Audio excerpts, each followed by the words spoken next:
He bought the house of his dreams and was sure that a quiet life was ahead of him. But after just one night, a huge crack appeared in the basement. When he decided to check what was hidden behind the foundation, he was completely shocked. Subscribe to the channel and write in the comments which country you're watching from. Marcus Hill had spent most of his life fixing other people's broken machines. For more than 40 years, he had worked in grease-stained coveralls, crawling under cars and cramped garages, coaxing seized engines back to life, taking pride in the small miracles of bolts turning loose after years of rust. It was not glamorous work, and it never paid the kind of money that bought vacations on the coast or brand new trucks every few years, but it kept food on the table, and little by little, it filled the coffee tin he kept hidden behind an old toolbox. That tin was his future. His quiet rebellion against the idea that he would end his days in some rented apartment that smelled of other people's lives. By the time he turned 60, the tin had become a box, and the box had become a bank account just large enough to make him brave. That was when he found the house on Brookside Drive, a squat, single-story place with a brick front and a sagging porch that looked out over a line of tired maple trees. It was not beautiful, but it was his. The price was suspiciously low, something the realtor explained away with vague talk about the owners needing to relocate quickly. Marcus had been cautious, more cautious than most, but fatigue had a way of dulling even the sharpest instincts. He had told himself that he had earned this, that he had earned the right not to look too closely at every shadow. The neighborhood welcomed him with the muted politeness of people who had learned not to expect much from new arrivals. There were no casseroles on his doorstep, no curious children peering through his windows, just a few nods from across the street and a man 2 houses down who raised a hand in greeting without bothering to slow his walk. It suited Marcus fine. He had always preferred quiet to ceremony. The house itself seemed solid enough at first glance. The roof had been patched recently, the windows sealed with fresh caulk, the paint in the living room a neutral shade that smelled faintly of ammonia. The basement was unfinished but dry, with concrete walls that bore the faint scars of age. He noticed a section near the far corner where the paint was a slightly different color, a shade darker, as if someone had touched it up in a hurry. He shrugged it off, as the kind of cosmetic work sellers did to make a place look better under harsh inspection lights. The first few days passed in a blur of cardboard boxes and small victories. He hung a calendar on the kitchen wall, set up his bed under the window that looked out on the maples, arranged his tools in the basement with a care usually reserved for surgical instruments. Each night he sat at the narrow table in the dining room, eating reheated leftovers and listening to the house settle around him.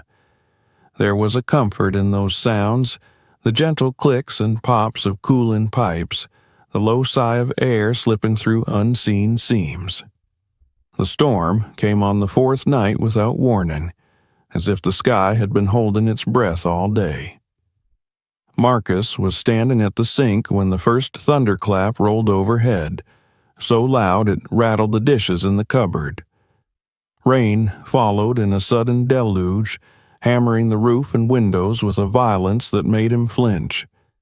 He switched off the kitchen light and watched the street through the glass, the world beyond reduced to streaks of silver and shadow. Somewhere in the distance a transformer blew, leaving the house in darkness broken only by the pale flash of lightning. He told himself it was just another Midwestern storm, nothing he hadn't lived through 100 times before. Yet, as he lay in bed later, he felt a vibration beneath him, so faint he might have imagined it. It was not the sharp jolt of thunder, but something lower, more persistent, a distant trembling that seemed to travel through the floor into his bones.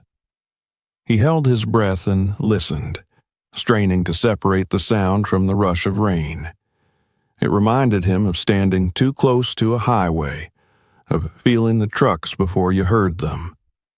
Eventually, exhaustion pulled him under. Morning brought a weak, watery sun and the smell of wet earth. Marcus dressed slowly, his muscles stiff from the unfamiliar bed, and made his way to the basement to check for leaks. The concrete steps were cool under his bare feet, the air below heavy with a damp chill that raised goosebumps along his arms. He flicked on the light and stood still, trying to understand what he was seeing. A crack ran from near the ceiling down toward the floor, jagged and wide enough in places to slide a finger into. It was not the hairline fracture of settling concrete, not the spiderweb of age, but a violent, fresh wound in the wall. Gray dust lay in a crescent on the floor beneath it, as if the wall had shed its skin in the night. Marcus moved closer, his heart thudding in his chest, and placed his palm against the cold concrete. He could feel a whisper of air brushing his skin, a breath from somewhere beyond the wall. He stepped back, scanning the rest of the basement, but everything else looked unchanged. The boxes he had stacked along the opposite wall were still neatly aligned, the furnace silent and obedient. Only that crack, ugly and insistent, refused to make sense. He fetched a tape measure from his toolbox and measured the widest part, nearly half an inch. He marked the edges with a stub of chalk, his hand steady despite the creeping unease tightening his stomach. He had seen cracked engine blocks and warped frames, and he knew the difference between a flaw that had grown over years and one that had arrived like a punch. This was the latter. For a moment, he tried to reason it away.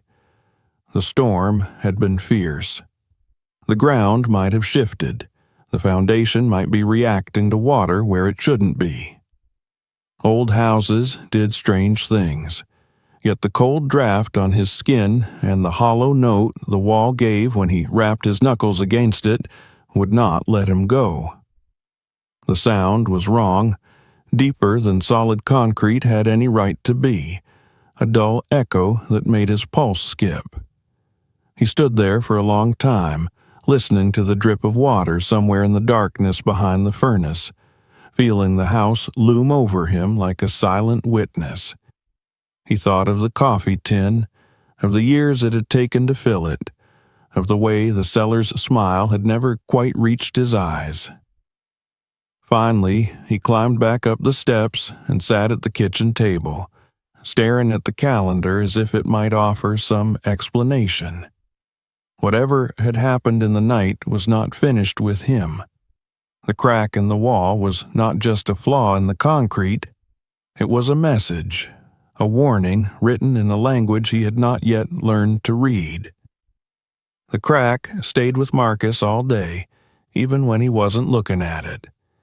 He went through the motions of settling in, carrying boxes from room to room, stacking books on the shelf he'd mounted the night before, hanging his coat on the hook by the back door. Each small task felt like an argument he was trying to win against the fear that had taken root in his chest.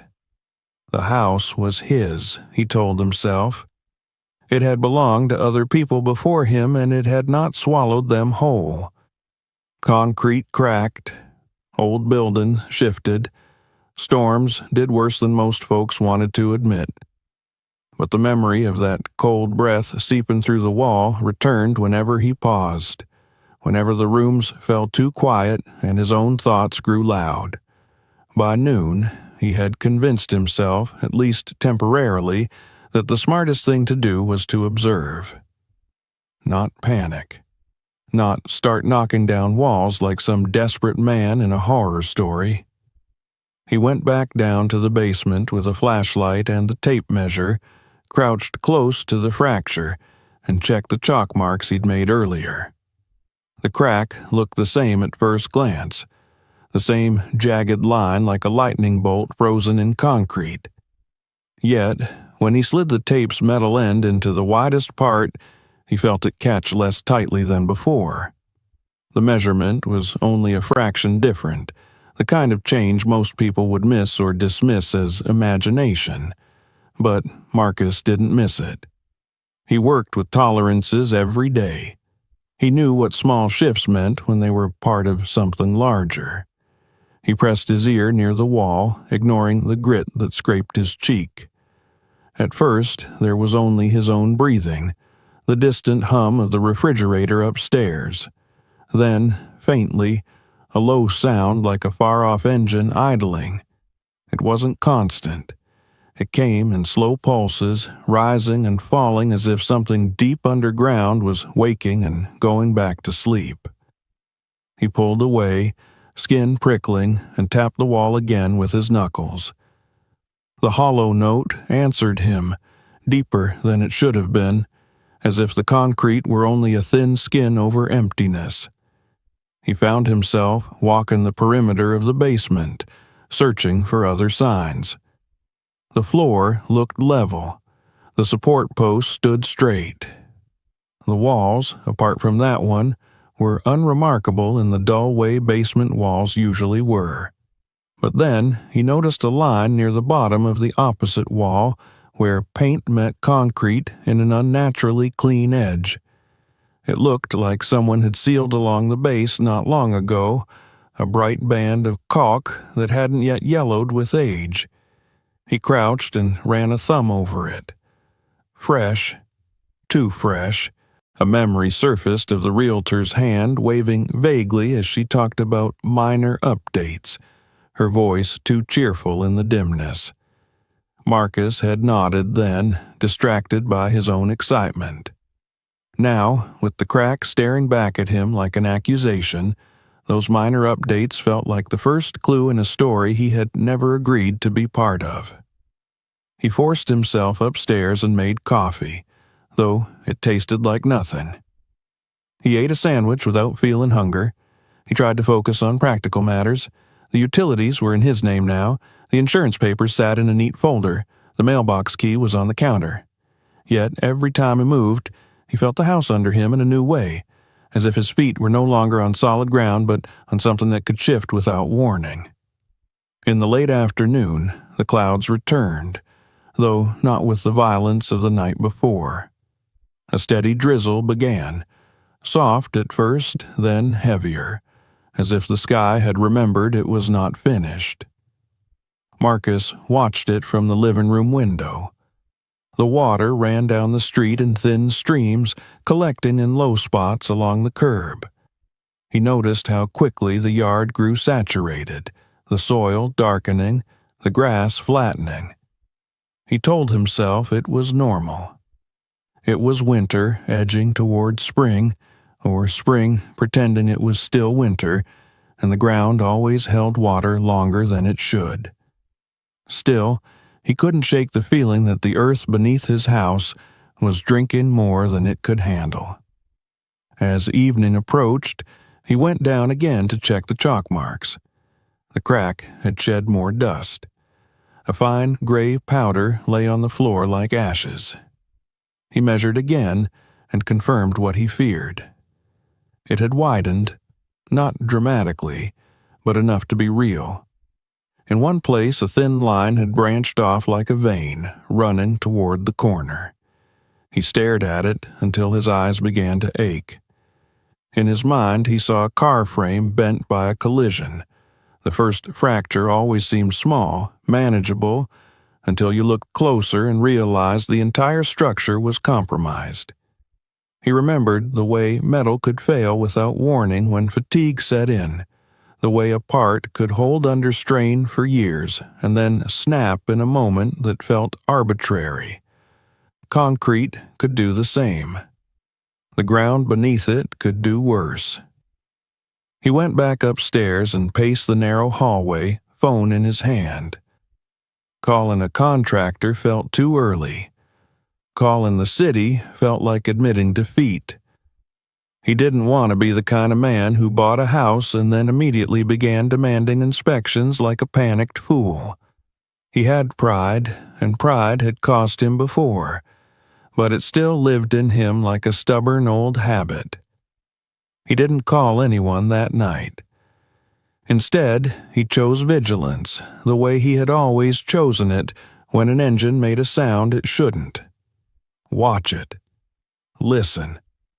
Learn the rhythm of the problem before you tore the whole thing apart. He tried to sleep. He lay in bed with the lights off, listening to the rain return in short bursts against the roof. The house seemed quieter than the night before, as if it were holding its breath. He closed his eyes and forced his muscles to relax. For a while it worked. His mind floated, half dreaming. Then the low vibration returned. It was subtle at first, barely more than the sensation of a truck passing on a distant road, but it didn't fade. It grew, a deep tremor that seemed to rise through the floorboards and into the frame of the bed. His water glass on the nightstand trembled, the surface quivering in small ripples. Marcus sat up, heart hammering, and listened. The sound had a rhythm now, like slow waves breaking against a shore. He swung his legs out of bed and stood barefoot on the wooden floor. The vibration seemed stronger at his feet. He walked into the hallway, placed a hand on the wall, and felt it faintly there, too. A thunderstorm could shake a house, but the sky was quiet now. This came from below, from the earth itself. He went to the kitchen, took the flashlight, and hesitated at the basement door. He could have stayed upstairs and called someone in the morning. That would have been the sensible thing. But Marcus had never been able to leave a problem untouched when he knew it was growing. He opened the door and descended, each step creaking under his weight. The basement light cast a harsh yellow glow. The crack was waiting, the chalk marks bright against the gray. The vibration was stronger down here, almost like a distant engine revving under load. He approached the wall slowly, keeping his weight evenly distributed, an absurd instinct as if the floor might suddenly give way beneath one foot. When he placed his palm near the crack, he felt the cold draft again, and something else. A faint trembling in the concrete itself, not from his touch but from within. He withdrew his hand, then leaned close enough that he could smell the wall. It carried the scent of wet stone and something metallic, like old tools left too long in a damp shed. A drop of water slid down from the ceiling and splashed on the floor near his shoe. Another followed. He traced the source with his light and found a thin line of moisture running along a pipe, but the pipe didn't look damaged. It looked as if the air itself had grown wetter, as if the basement were breathing in fog. He crouched and examined the base of the wall. The caulk line he had noticed earlier wasn't in this corner. Here, instead, someone had painted carefully over the concrete in a way that hid subtle differences in texture. Marcus angled his light and saw it, a patch, perhaps a foot wide, where the concrete was smoother, newer. The edge had been feathered into the surrounding wall with paint, but the join line was still there if you knew how to look. He pressed a fingernail into the paint. It lifted slightly, revealing beneath it a thin layer of filler that wasn't part of the original wall. He felt his stomach drop. This wasn't the kind of minor repair you made for aesthetics. This was the kind you made because you were trying to hide evidence. He straightened, breath coming faster now, and swept the flashlight beam across the wall. Another patch, smaller, near the corner, and a third near the floor, where someone had smeared something thick and then painted over it. Whoever had owned this house before him had been down here, looking at damage, and had chosen not to fix it properly. They had chosen to cover it. The vibration surged, then eased, as if something deep below had shifted its weight. Marcus backed away from the wall. He felt suddenly foolish for being alone down here, in a basement that might not remain a basement for long. He climbed the steps quickly, closing the door behind him as if it could keep the earth from reaching him. Upstairs, the house felt different. Not safer, just less immediate. He sat at the kitchen table and stared at the phone. His fingers hovered over the screen. He thought of his nephew, Elijah. Technically, Elijah was his sister's son, but Marcus had been present in the boy's life in the way fathers sometimes weren't. Elijah had grown up around Marcus's tools and Marcus's patience, watching him fix what others had thrown away. Now, Elijah worked for a building assessment service, the kind of job that required a steady mind and a comfort with uncomfortable truths. If anyone could look at a crack and tell Marcus whether it was ordinary or catastrophic, it was him. Marcus called. Elijah answered on the third ring, voice sleepy and annoyed until he heard Marcus's tone. Marcus described the crack, the way it had appeared overnight, the way it seemed to widen, the cold air coming through. He mentioned the vibration, careful not to sound hysterical. There was a pause on the line, the sound of Elijah shifting in bed. "Uncle," Elijah said finally, "cracks happen. But a crack that big overnight isn't normal. And if you're feeling vibration with no storm, that's not something I'd ignore." "I'm not ignoring it," Marcus said, though his voice betrayed him. "Good," Elijah replied. His tone changed, sharpening into professional focus. He asked questions: the age of the house, the direction of the crack, whether the floor showed any heave, whether doors upstairs were sticking. Marcus answered as best he could. Elijah grew quiet again. "You said there was a storm," Elijah said. "Heavy rain?" "Hardest I've heard in a while," Marcus admitted. "Eliminates a few things, makes others more likely," Elijah murmured. "Could be hydrostatic pressure, could be soil movement, could be you've got a void under there that's collapsing. I don't want to guess over the phone." Marcus swallowed. "Can you come?" "I can come in the morning," Elijah said at once. "First thing.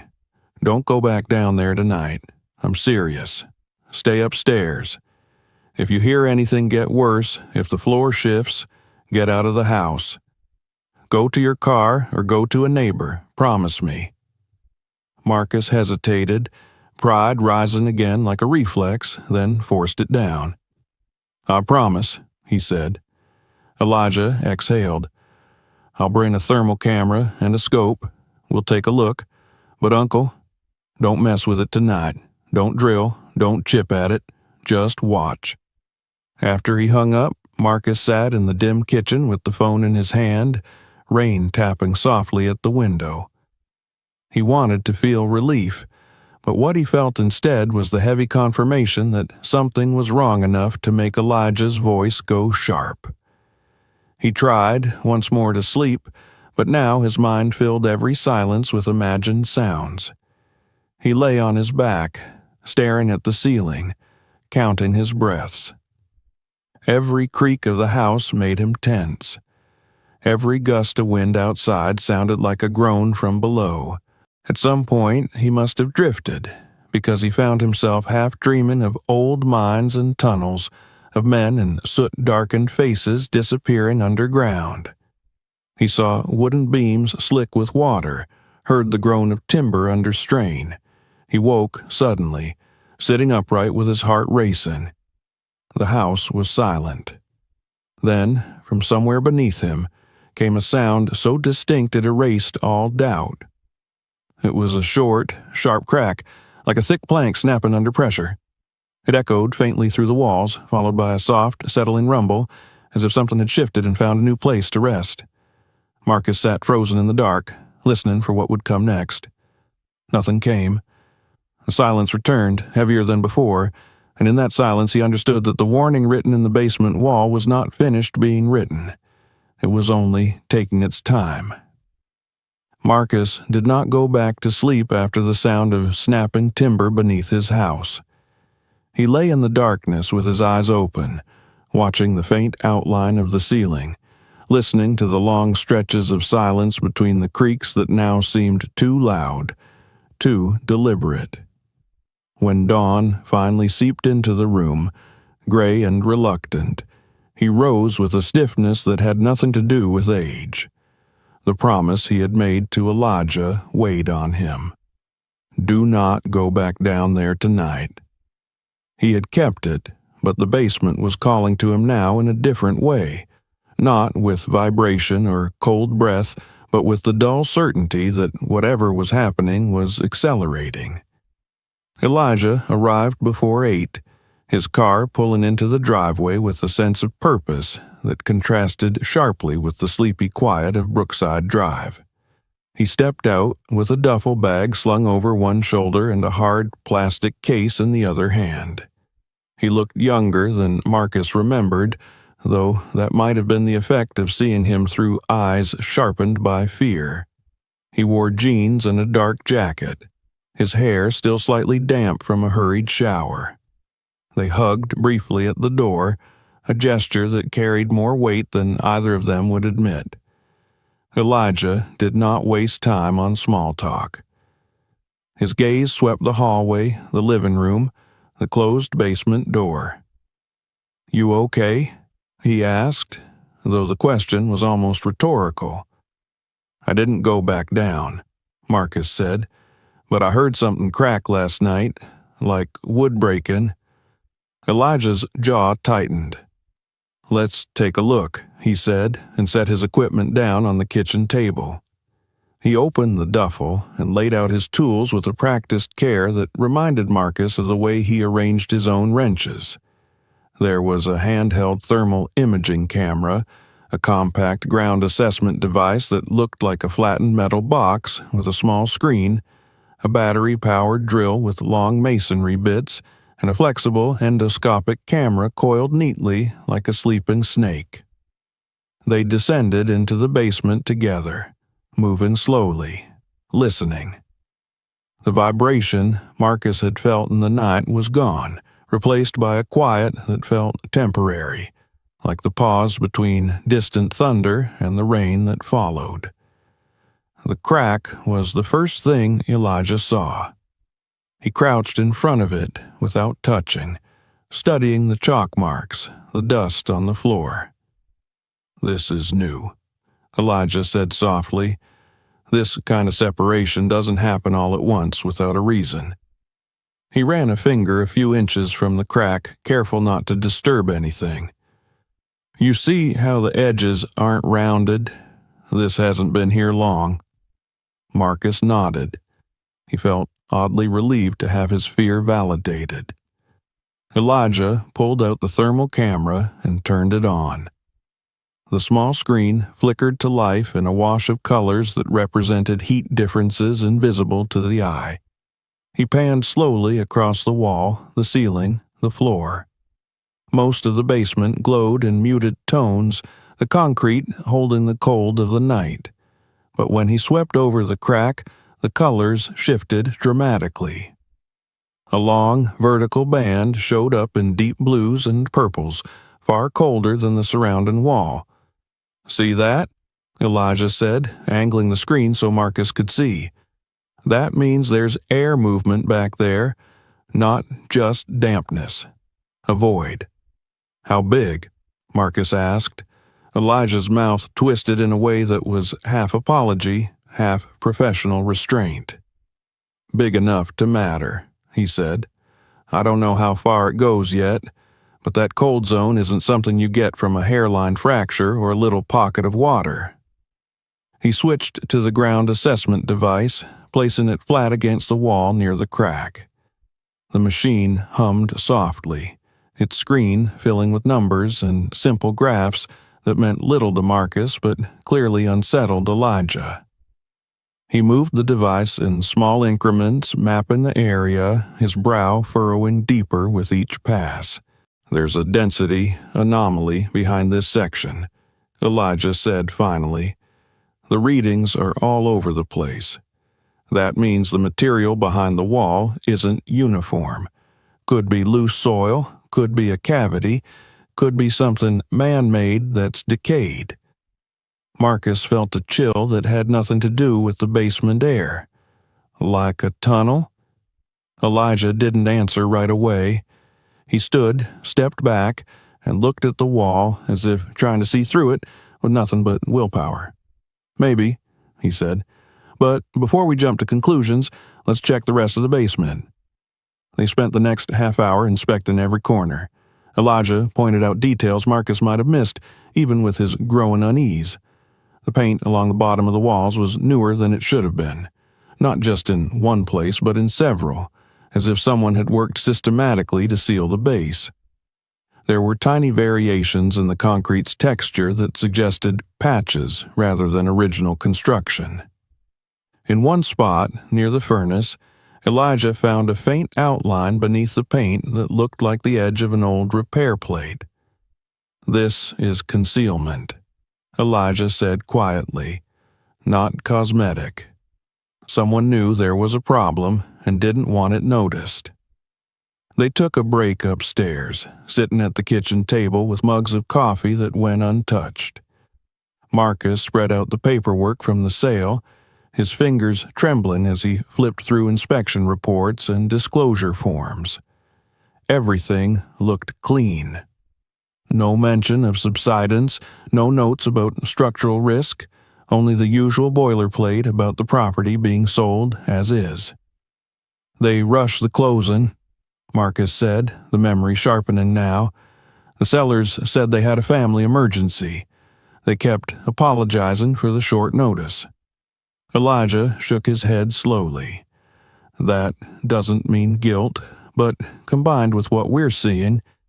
He trailed off, then looked up at Marcus with something like anger in his eyes. "Uncle, I think you were set up. At best, they ignored a serious warning. At worst, they hid it." The words settled over Marcus like a weight. He had spent a lifetime believing that if you did your job well and treated people fairly, the world would meet you halfway. That belief had been chipped away over the years, but it had never been shattered. Now, it cracked, mirroring the wall below. They went back down, the unspoken decision made. If there was a void, they needed to see it. Not to satisfy curiosity, but to understand the risk. Elijah chose a spot a few inches from the main crack, where the thermal camera showed the coldest reading. He checked the floor around them, made sure they were standing on the opposite side of the basement, not directly under the fracture. "This might be nothing," he said, though his tone betrayed the lie, "but it might also make things worse.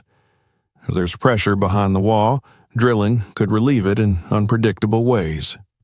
So if I tell you to move, you move. No arguing." Marcus nodded. He had trusted Elijah with tools and engines since the boy was 12. Trusting him now was easier than trusting his own instincts.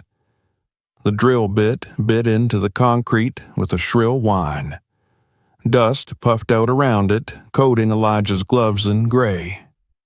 The vibration of the tool was a small, controlled thing compared to the deeper tremors Marcus had felt in the night, but it still made his nerves sing.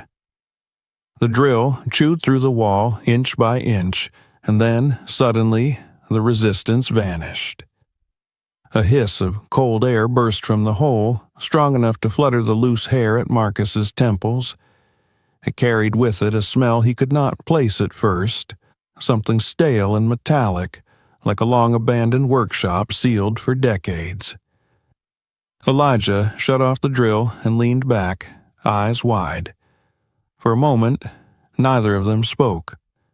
The basement felt different now, as if it had opened its mouth to reveal something it had been hiding.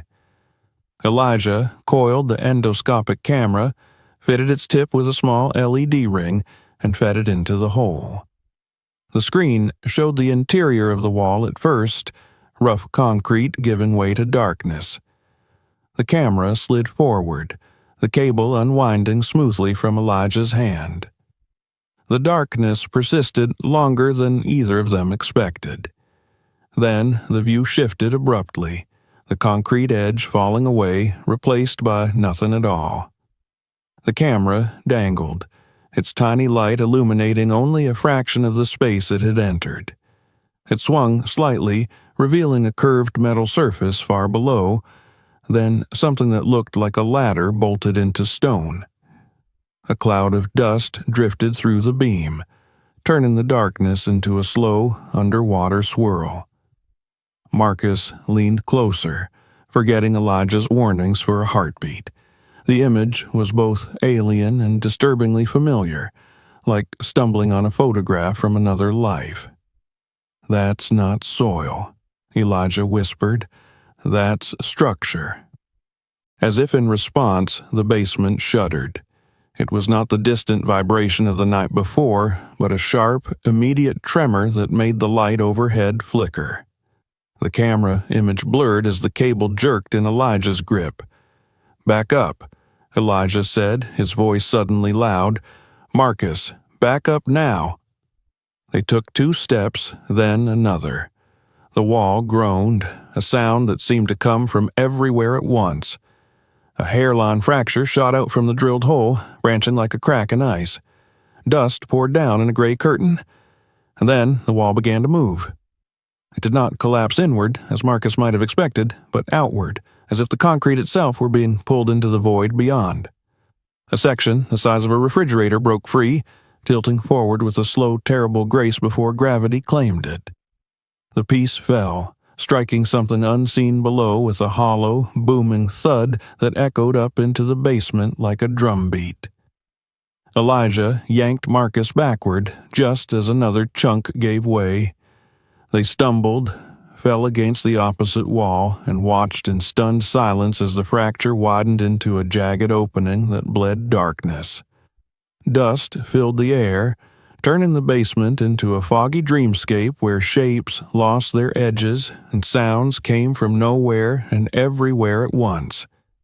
When the shaking stopped, the silence that followed was so complete it rang in Marcus's ears. The hole in the wall yawned before them, a wound that led into a depth no basement was ever meant to have. Cold air poured from it in steady waves, carrying the same metallic tang, now stronger, now undeniable. Marcus stared at it, his heart pounding so hard he thought he might pass out. He had wanted answers. He hadn't wanted this. The dust hung in the basement air like a curtain that refused to rise.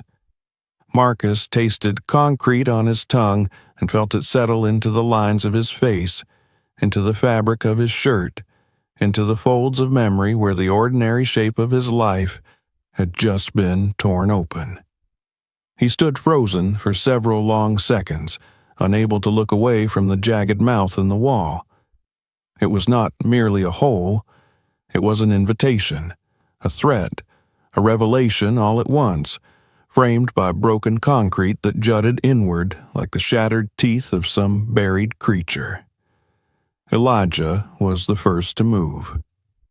He coughed once, then twice, waving the air in front of his face as if trying to part the dust with his hand. He pulled Marcus another step away from the wall and planted his feet with the kind of focus that came from years of dealing with emergencies that never followed a script. "Are you hurt?" Elijah asked, his voice hoarse. Marcus shook his head, though his knees felt loose and his heart still hammered so hard it made him dizzy. He leaned against the far wall, dragging in breath after breath until the dust thinned enough for him to see clearly again. The hole gaped wider than he had thought in the chaos of the collapse. It was tall enough for a grown man to step into without ducking, and wide enough that Marcus could see beyond its edges into a space that had no business existing beneath his home. The camera cable still trailed from Elijah's hand into the darkness, its tiny light now illuminating only a small, trembling circle far below. Elijah glanced at the cable, then at the wall, then back at Marcus. "I'm calling this in," he said. This is beyond anything we handle on our own." He fumbled his phone from his pocket and stepped back farther, as if the distance alone could make the situation less real. As he spoke rapidly to emergency services, Marcus found himself drawn forward again, not out of recklessness, but out of a terrible need to understand. He crept closer to the opening, keeping his weight low, one hand braced against the solid part of the wall. The air flowing from the void was colder than the basement itself, carrying with it the scent of rust, damp stone, and something else that reminded him of old machine shops, of places where metal had been cut and left to oxidize in forgotten corners. He leaned closer and let his eyes adjust to the darkness. The beam from the camera swayed gently, revealing fragments of a hidden world. There were metal surfaces down there, long and flat, intersected by vertical supports. He thought of the ladder he had glimpsed earlier and tried to trace it now, imagining how far it descended. The scale of it defied the smallness of his basement. This was not a shallow cavity or a washed-out pocket of soil. This was a structure. Elijah finished his call and joined him, keeping a cautious distance. "Fire department's on the way. They're bringing engineers and urban rescue," he said. "They're telling us to stay put, but away from the opening." Marcus nodded absently. He could feel the pull of the darkness as something physical, as if the void were exerting its own gravity on him. The camera's light flickered as Elijah adjusted the cable, drawing it up a foot at a time to get a clearer view. The image on the small screen sharpened. Marcus saw a section of wall far below that had once been painted, the color now reduced to a patchy smear of faded green. There was a horizontal platform bolted into the rock, and beneath that, nothing but blackness. The beam caught on a curved metal pipe that disappeared into the dark, its surface flaking away in reddish scales. "What is this place?" Marcus whispered. Elijah didn't answer. He was watching the screen with the intensity of someone trying to solve a puzzle under a time limit. He adjusted the angle, letting the camera drift toward the platform. As it did, the basement trembled again, this time with a quick, sharp jolt that made both men flinch. The vibration rippled through the floor, through Marcus's legs, up into his chest. It was followed by a sound so low and resonant it felt more than heard, a groan that seemed to come from the depths of the earth itself. The cable twitched in Elijah's hand, as if something below had brushed it. "That's it," Elijah said, his voice tight. "We're done. Back away." He began to reel the camera in, hand over hand, careful not to jerk it. The image on the screen lurched, swinging wildly, catching glimpses of rusted beams and fractured stone. As the camera rose, the groaning sound deepened, growing louder until Marcus felt it in his teeth. The wall shuddered. Not a subtle tremor this time, but a violent convulsion that sent a cascade of debris raining down. Elijah shouted and pulled Marcus back, but Marcus's eyes were fixed on the opening. He saw a long crack tear upward from the hole, racing toward the ceiling like a living thing. The edges of the wall began to bow outward, concrete dust spraying in thin jets from invisible seams. The first major section gave way with a sound like a cannon firing underground. A slab of concrete tore loose, pivoted for an instant in midair, then vanished into the void with a hollow roar that echoed back up at them. The blast of air that followed knocked Marcus off his feet. He felt himself falling, felt Elijah's hand clamp onto his sleeve, felt his shoulder slam against the floor. For a moment, there was nothing but noise. Concrete shattered. Metal shrieked. The basement light flickered and went out, plunging them into a gray twilight lit only by the camera's erratic glow and the dust-choked daylight filtering in from the small windows above. Then, as abruptly as it had begun, the collapse slowed and stopped. Marcus lay on his back, staring up at the ceiling that now seemed impossibly far away. His ears rang. His chest ached with every breath.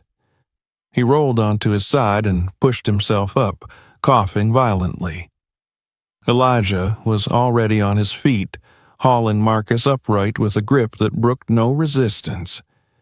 They retreated to the stairs, clinging to the railing as if it were the only solid thing left in the world. When they turned back, the basement they had known was gone. In its place was a chasm that swallowed nearly half the wall and a good portion of the floor beneath it. The opening now stretched from near the ceiling almost to the ground, its edges raw and crumbling. Through it, they could see deep into the earth, into a shaft that dropped farther than Marcus's flashlight beam could reach. The camera cable lay slack on the floor, severed near the opening. The rest of it, along with the camera itself, had been taken by the void. For several minutes, neither man spoke. The dust settled slowly, revealing more of what had been hidden. The shaft was not smooth, like a natural cave, but angular, cut and reinforced by human hands. They could see segments of ladder bolted into the rock, their rungs bent and corroded. They could see the remnants of platforms and beams, their metal eaten away by decades of moisture. Far below, something glinted faintly in the camera's lost light, then disappeared as the dust thickened again. The sound that had haunted Marcus in the night returned, but this time it was unmistakable. It was the creak and snap of failing timbers, a brittle, splintering noise that echoed up from the depths in irregular bursts. Each one was followed by a muffled crash as something heavy gave way and fell. Fire sirens wailed in the distance, their approach both a comfort and a reminder of how far beyond his control this situation had become. Marcus slid down onto the bottom step, his legs suddenly unable to hold him any longer. Elijah stood beside him, one hand braced on the wall, his face pale beneath the dust. "That wasn't just a cavity," Elijah said at last. "That was a shaft, or a tunnel system, something old." Marcus nodded numbly.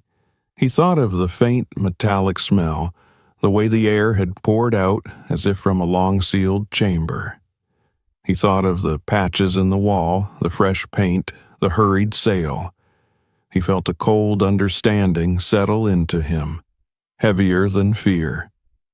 The previous owners had not simply ignored a crack. They had lived over this, had known it was there, had chosen to hide it rather than confront it. They had walked away while the ground beneath the house was quite literally given up. The fire department arrived in a flurry of boots and shouted commands. They took in the scene with professional speed, stringing caution tape, positioning lights, sending one of their own to peer into the opening with a camera on a rigid pole. Engineers followed, their faces grim as they examined the fracture lines in the yawning shaft below.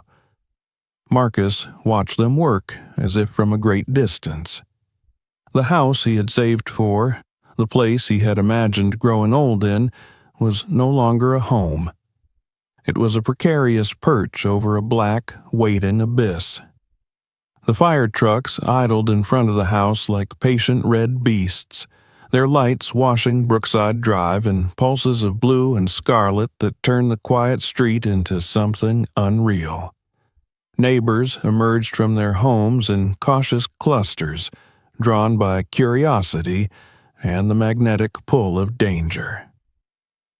Marcus stood wrapped in a blanket one of the paramedics had pressed into his hands, watching strangers walk through the front door of the place he had so recently called his own. Down in what remained of the basement, the fire department's urban rescue team worked with a methodical calm that bordered on reverence. They spoke in clipped phrases, their voices echoing strangely in the enlarged cavern that had once been a room. powerful lamps threw stark light into the shaft, revealing more detail with every adjustment. The hole was no longer a mystery shape swallowed by dust, but a vertical corridor carved deep into the bedrock, its walls scarred by the marks of drills and blasting tools from another era. An engineer with a silver beard and a clipboard stood near the edge, his boots planted wide for balance as he leaned forward to peer down. "This isn't natural," he said to no one in particular. "These supports are man-made. Look at the pattern on the stone. This was cut, reinforced, then abandoned." Marcus drifted closer, staying behind the yellow tape but hungry for information. He had always believed that problems became manageable once you could name them. He needed a name for this one. They lowered a rigid camera on a metal pole into the shaft, its high-definition feed transmitted to a tablet the engineer held in one gloved hand. The image was sharp enough to make Marcus's stomach turn. It showed a narrow landing bolted into the wall several feet below the opening, then another farther down, each one connected by ladders whose rungs had sagged under the weight of time. Beyond that, the shaft widened into a chamber that disappeared into shadow. "What is it?" Marcus asked, his voice sounding small against the machinery and murmurs. The engineer glanced at him. "Hard to say yet," he replied, "but given the construction style, I'd guess mid-20th century at the latest. Could be an old utility access, a storage facility, or something military." The word hung in the air, heavier than the dust had been. Military.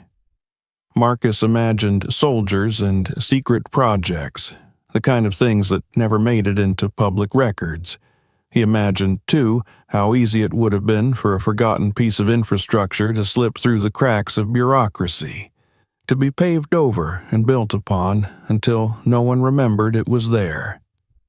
A geologist arrived not long after, her hair tucked under a hard hat, her eyes bright with the mixture of excitement and concern that came from discovering something both fascinating and dangerous. She knelt near the opening, touching the exposed stone with gloved fingers, tracing the layers as if reading a story written in sediment. "This area was developed aggressively during the war years," she said when Marcus and Elijah introduced themselves. "Factories, storage depots, training facilities, records from that time aren't always complete, and even when they are, they're often sealed or misfiled. Whatever this is, it's been down there a long time." She gestured towards the damp streaks running along the shaft walls. "Those supports were never meant to last forever. Water gets in, metal rusts, wood rots. The storm last night probably pushed it past the breaking point. Hydrostatic pressure, groundwater infiltration, decades of corrosion. It's a perfect recipe for collapse." Marcus listened, the words forming a bleak logic in his mind. The low vibrations he had felt were not ghosts or imagination. They had been the sound of an old structure tearing itself apart in slow motion. The camera feed suddenly shifted, catching on something that made several people lean closer. A faded stencil appeared on the wall of the chamber, the letters blurred but still legible enough to make out a designation and a warning symbol. The geologist's breath caught. "That's a fuel storage marking," she said, "or at least it used to be. This was some kind of depot, possibly for petroleum or other flammable material." A murmur rippled through the gathered experts. That changed the stakes. A collapsing void was one thing. A collapsing void that might still contain residue from decades-old fuel tanks was another entirely. They cordoned off the house more thoroughly, extending the perimeter into the yard and across the sidewalk. A police officer approached Marcus with a clipboard and a careful expression. "Sir, we're going to need to evacuate you and anyone else inside the safety zone," he said. This structure is unstable and we can't rule out further collapse." Marcus nodded, though the words felt like a formality. The house had already been taken from him. Being told to leave it was merely the last step in a process that had begun the night the crack appeared. As he gathered a few belongings under supervision, he became acutely aware of the way the house sounded now. It was not the gentle settling he had noticed on his first nights here, but something strained, like a held breath. The walls seemed to hum faintly, a chorus of tiny noises that blended into an uneasy whole. Outside, the geologist and a team of engineers pored over maps and digital records pulled up on laptops. Marcus hovered nearby, catching fragments of conversation. They spoke of World War II, era emergency infrastructure, of underground storage facilities designed to protect vital resources from potential attacks. They mentioned how such sites were often decommissioned hastily after the war, sealed and forgotten as suburbs sprawled over them. "Elijah," Marcus said quietly, turning to his nephew. "All those patches in the basement, the paint, the caulk, that wasn't just hiding a crack, that was hiding this." Elijah nodded, his face set in a grim line. "Someone knew, or at least suspected. You don't do that kind of cosmetic work unless you're trying to keep something from being seen." A representative from the city arrived, her suit looking out of place among the hard hats and boots. She spoke in careful terms about public safety, about the need for a thorough investigation. Marcus watched her lips move, but the words slid past him. He was too busy replaying the image of the stencil in his mind, the ghost of a warning from another time bleeding through the dust. As the day wore on, more details emerged. The shaft was not a lone feature, but part of a network, branching horizontally beneath the property line. Preliminary scans suggested that the underground complex extended farther than just Marcus's lot, possibly under neighboring yards. The idea that other families were unknowingly living above the same decaying structure made his stomach twist. By evening, the experts had a working theory. During the war, the federal government had commissioned a series of underground depots in the region, designed to store fuel and munitions away from vulnerable surface facilities. After the war, many of these sites were abandoned rather than properly dismantled, their entrances sealed and their existence slowly erased from public awareness. Over time, land was sold, houses were built, and the memory of what lay beneath was lost to everyone except perhaps a few archivists and, apparently, the people who had owned Marcus's house before him. The storm had been the final insult. Water had seeped into the old tunnels through cracks in the rock, pooling around supports that had been corroding for decades. The additional weight and pressure had caused one of the main beams to fail, triggering a chain reaction of collapses that traveled upward until it reached the weakest point, the patched wall in Marcus's basement. The knowledge brought no comfort, but it brought clarity. The sounds he had heard were not random. They were the death throes of a forgotten machine, a system built for a world at war and left to rot in a world that preferred not to remember it. As night fell, the street emptied again, the spectacle over for all but those whose jobs required them to stay. Marcus stood across the road, watching the silhouette of his house against the glow of portable floodlights. It looked smaller now, fragile in a way it had not when he first saw it. He thought of the previous owners, of the fresh paint and hurried sale. He imagined them standing in the same basement, staring at hairline fractures, hearing faint rumbles in the night. He imagined the choice they had made to cover and conceal, to pass the danger on rather than confront it, Had he not noticed the crack, had he dismissed it as just another quirk of an old building, he might have gone to bed one night and never woken up. The floor beneath him could have given way, dropping him into a vertical grave he never knew existed. The geologist joined him at the curb, her helmet tucked under her arm. "You were lucky," she said gently. Marcus looked at her. "Lucky doesn't feel like the right word." She gave a small, tired smile. "Sometimes it's the only one we have." The following days unfolded with a grim inevitability that Marcus could neither hasten nor escape. The city had condemned the house almost immediately after the initial assessment, posting bright orange notices on the front door and stretching more tape around the perimeter like a warning no one could miss.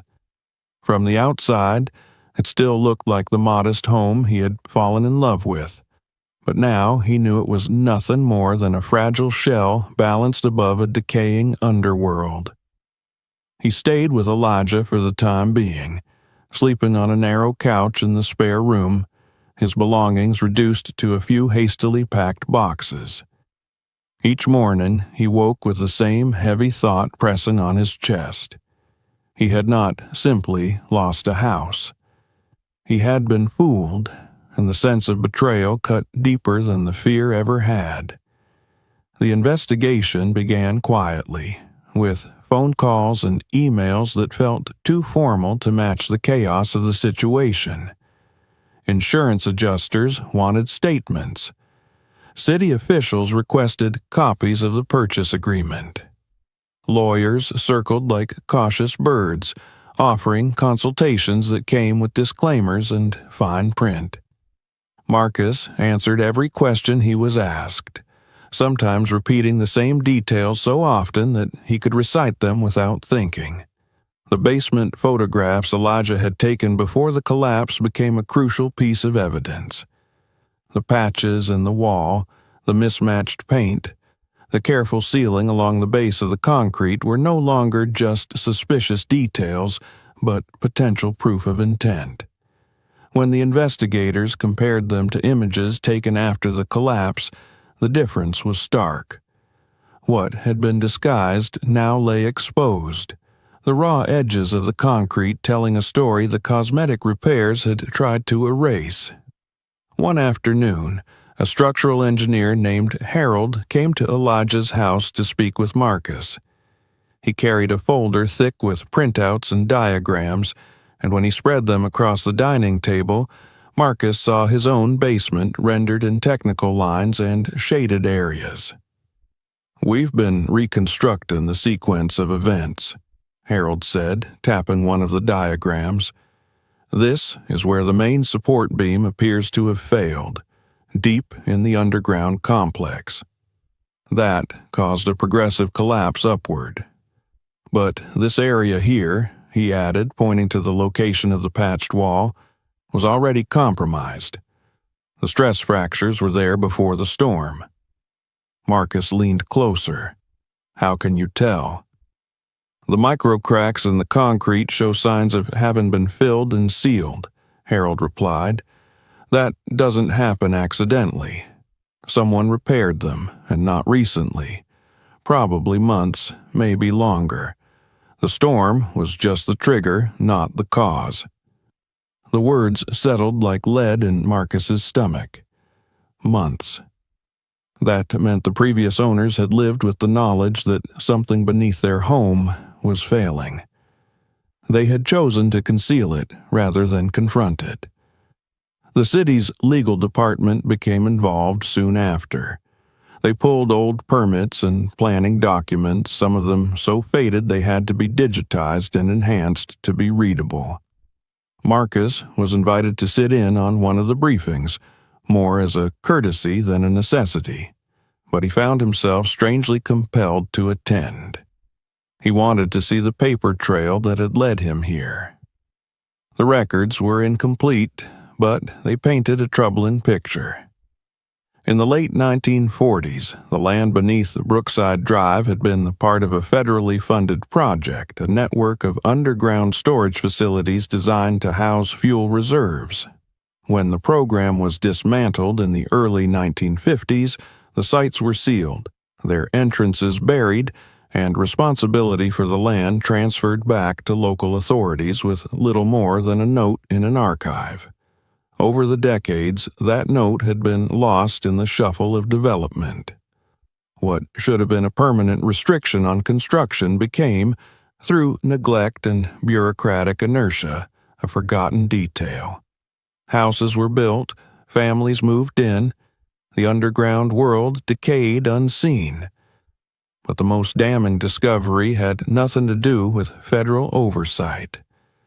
It came from a file buried in the county clerk's office, a folder miscategorized under routine property maintenance. Inside it was a handwritten complaint from the previous owner of Marcus's house, dated almost a year before the sale. The complaint described strange noises beneath the basement, unexplained cracks in the foundation, and a request for an inspection. The inspection had taken place. The report noted anomalous conditions and recommended further evaluation. There was no record of that evaluation ever being carried out. Instead, there was a sudden burst of activity related to the property: permits for cosmetic repairs, invoices for paint and sealant, and then, not long after, the listing of the house for sale. When Marcus read the words in that complaint, written in a careful, almost timid hand, he felt a cold fury rise in him. This was not ignorance. This was not a mistake. It was a decision. The police questioned him formally the next day, their tone gentle but their intent clear. They wanted to know everything he could remember about the sellers, their demeanor, the way they spoke about the house, any hints of urgency or evasion. Marcus told them about the hurried closing, the repeated apologies, the way the seller had insisted that the basement had always been dry, despite the fresh caulk along the walls. They were afraid, Marcus said at one point, surprising himself with the certainty in his voice. They weren't just in a rush. They were afraid to stay there. The detectives exchanged a look that needed no explanation. Fear was a motive they understood well. As the investigation widened, more pieces fell into place. The previous owners had contacted at least 2 contractors in the months before the sale, requesting estimates for foundation repair. One of those contractors had declined the job, citing the likelihood of a subsurface void and the need for a specialized assessment. His email, retrieved from an archived server, was blunt in its warning. Proceeding without a thorough geological survey would be dangerous. Instead of following that advice, the owners had chosen the cheapest and quietest option. They had patched the visible cracks, painted over the scars, and put the house on the market. Marcus struggled with the anger that came in waves now, sometimes catching him off guard in the middle of mundane moments. He would be making a sandwich or folding laundry at Elijah's place when the image of that complaint, those invoices, would rise in his mind like a slap. It was one thing to be unlucky. It was another to be deliberately put in harm's way. The city attorney met with him late one afternoon, her expression a careful blend of sympathy and professional distance. She explained his options in measured terms, outlining the possibility of civil action, of criminal charges for fraud if intent could be proven beyond doubt. "You have a strong case," she said. "The documentation we've uncovered suggests that the sellers knew of a potentially catastrophic defect and took steps to conceal it. That crosses a legal threshold." Marcus listened, nodding, but his thoughts were elsewhere. He was thinking about the night he had heard the timbers snapping underground, about how close he had come to being in the wrong place at the wrong time. The law could define fraud, could assign blame and penalties, but it could not quantify how narrow the margin had been between his ordinary life and an unmarked grave. When he left the attorney's office, He did not feel triumphant or vindicated.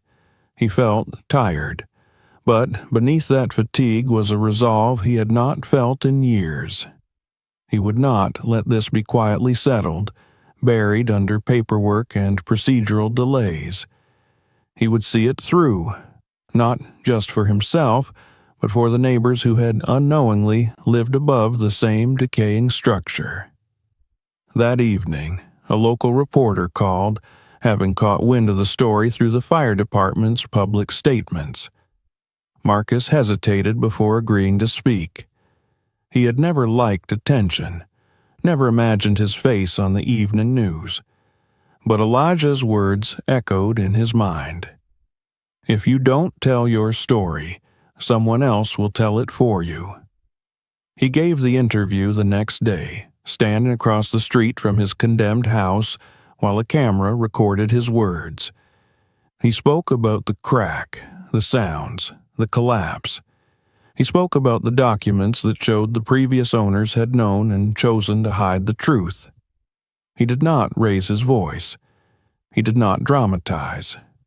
He simply told the story as it had unfolded. By the time the segment aired that night, his phone was buzzing with messages from strangers. Some offered sympathy. Others shared their own stories of hidden defects and rushed sales. A few asked questions about their own basements, their own uneasy sounds in the night. Marcus sat on Elijah's couch, the television muted, watching the footage play across the screen. He saw himself older than he felt, wearier than he had ever been, but also steadier. For the first time since the crack had appeared, he sensed that the ground beneath him, metaphorically at least, was beginning to solidify. The deception had been uncovered. What remained was the reckoning. In the weeks that followed the exposure of the underground complex, Marcus's life took on a rhythm he had never anticipated. It was no longer measured by work hours or weekend errands, but by scheduled meetings with city officials, insurance representatives, engineers, and lawyers. Each appointment felt like a small piece in a sprawling puzzle, one that was slowly assembling itself into a picture he wished he had never had to see. The house on Brookside Drive was officially declared unsafe within days of the collapse. A printed notice was affixed to the front door, its legal language final and unyielding. Entry was prohibited. The structure was to be evaluated for demolition or complete remediation, whichever the city deemed necessary to eliminate the risk posed by the subterranean void. For Marcus, that notice was more than a piece of paper. It was the end of the life he had imagined in that place.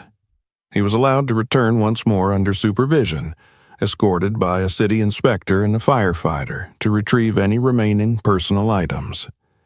He walked through the room slowly, as if each step might be the last time he ever saw that particular angle of light on the wall or that scuff on the floor.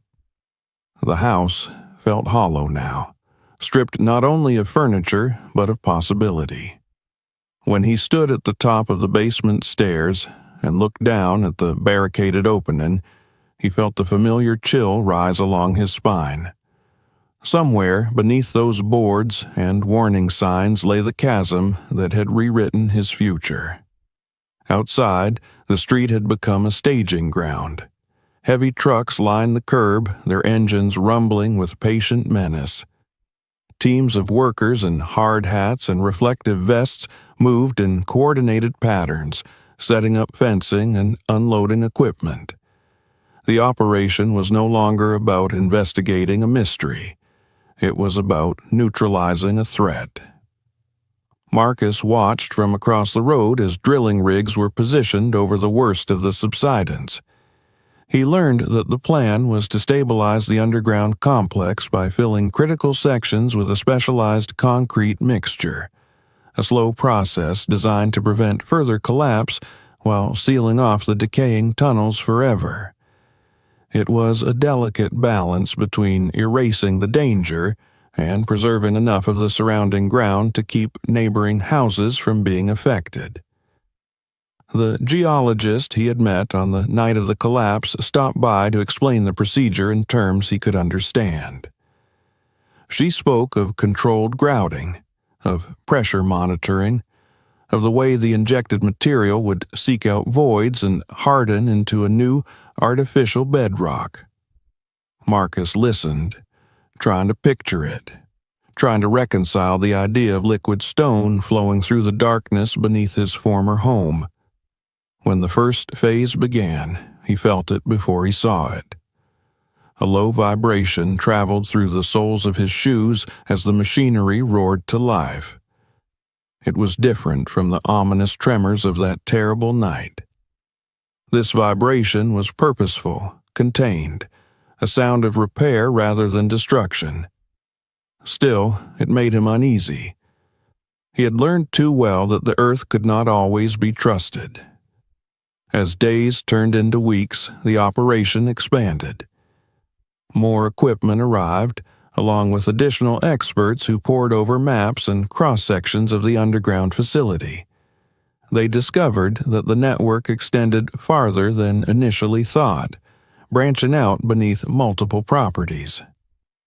The city organized community meetings, explaining the situation to the neighbors who had once looked at Marcus with casual curiosity. Now they sat in folding chairs in the high school gym, faces pale as they listened to the story of forgotten fuel depots and rotting supports beneath their lawns. Marcus attended those meetings, standing up when asked to share his experience. He did not dramatize the events. He spoke plainly about the crack, the cold air, the camera disappearing into the void. He watched the expressions around him shift from disbelief to dawning fear.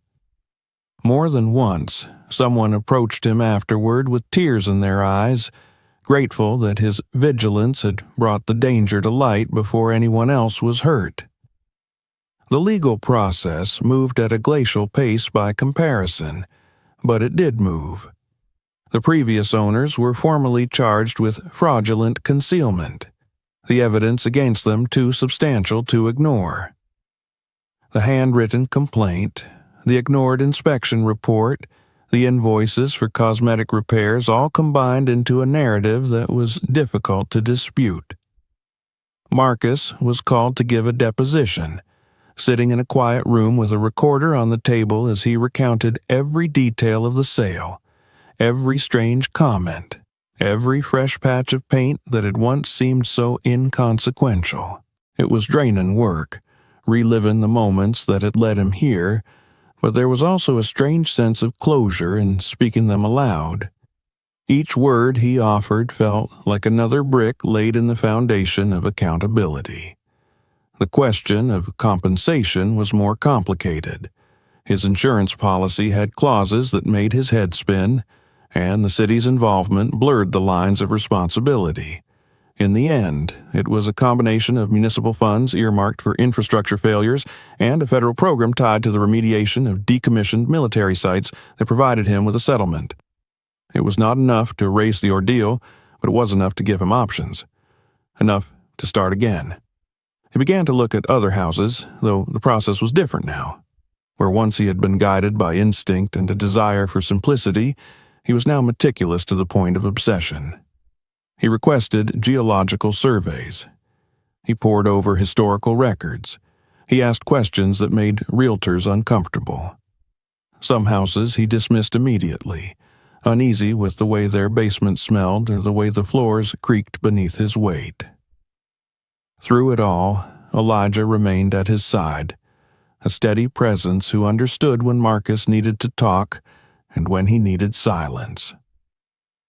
On the evening, Marcus finally signed a lease on a small apartment closer to the city, something temporary while he decided on a more permanent move. Elijah took him out for dinner. They sat in a quiet diner, the kind with laminated menus and faded photographs on the walls, and for the first time in months, they talked about things that had nothing to do with cracks or lawsuits or underground voids. Not long after, the final phase of the stabilization project began. Marcus returned to Brookside Drive one last time to watch it.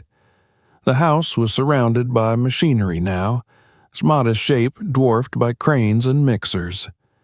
Workers drilled into the ground around the foundation, pumping the concrete mixture down into the depths where the forgotten depot had once been. He imagined it flowing through the dark corridors, filling the spaces where beams had rotted and platforms had collapsed, sealing away the past. When the operation was complete, the site looked strangely ordinary. The yard was a churned expanse of dirt, the basement opening sealed and reinforced, the house itself scheduled for demolition within the month. The black abyss that had terrified him no longer existed as a physical threat, but its memory lingered like an afterimage burned into his mind. He stood across the street, hands in his pockets, watching a backhoe idle where his front door had once been. The air smelled of diesel and wet soil. It was not the smell of a home, but it was the smell of an ending. Marcus thought about the life he might have led if he had ignored that crack. He saw himself descending those basement stairs one evening, carrying a box of tools or a basket of laundry, never knowing that the floor beneath him had thinned to a shell. He pictured the suddenness of it, the lack of warning, the way a man could simply vanish into the earth and be reduced to a line in a report. Instead, he was here, alive, battered but upright, watching the ground reclaim a secret it had held for more than 70 years. He had lost a house, but he had kept his life, and in the balance between those two things, the scales were clear. When the backhoe finally roared to life and the first section of his former home began to come down, Marcus did not look away. He watched until the walls fell inward and the roof sagged, until the place he had once imagined growing old in was reduced to rubble. Only then did he turn and walk back to his car, leaving behind the quiet street and the hidden world beneath it, carrying with him the knowledge that sometimes the smallest cracks were the only warnings you would ever get. If this story shocked you, make sure you subscribe so you don't miss what happens in the next videos. Watch the other stories on the channel to see even more unbelievable discoveries. Share this video with someone who loves real-life mysteries and let us know in the comments where you're watching from.